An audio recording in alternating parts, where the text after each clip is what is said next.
May hapon ang atong ebanghelyo gikan sa ebanghelyo sumala ni San Marcos chapter 2 verses 13 to 17. Naghisgot kabahin sa pag-invite sa atong Ginoo kang Levi aron mahimong iyang tinun-an.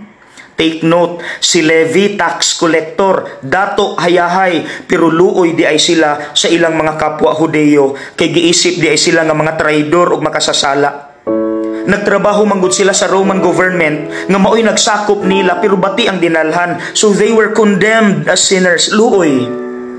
Mga igsuon nga no tuod nga ang atong Ginoo mipili man og mga pobre, simple, mga makasasala aron mahimong apostoles. Nganong dili man mga rich, powerful and influential people. Mga igsuon, the wisdom of God dili nato matugkad. Two reasons. Number one, kay ang audience nga mausab ang status pobre o mga makasasala dali rang makarelate sa experiences o messages sa mga apostoles kay mausab ang experiences sa mga apostoles, mga simple o mga makasasala. Number 2, pinaka-importante, kay buot di ay ipabati ni Kristo. Bisan ingon ana inyong kahimtang ayaw ninyo ipakaubos inyong kaugalingon, kay misalig ko ninyo that you can do better things, greater things. Naamoy potential to inspire people because built-in ang goodness ninyo. Mga igsuon, mausab na ang message ni Lord alang nato karon.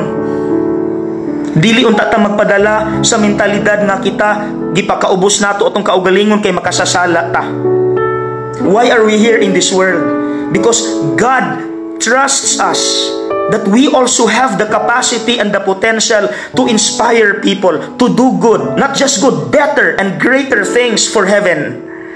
Mga igsuon, hinaot, ma-encourage hinuon ta nga maghimog maayo tungod kay gitagaan ta og bili sa atong Ginoo.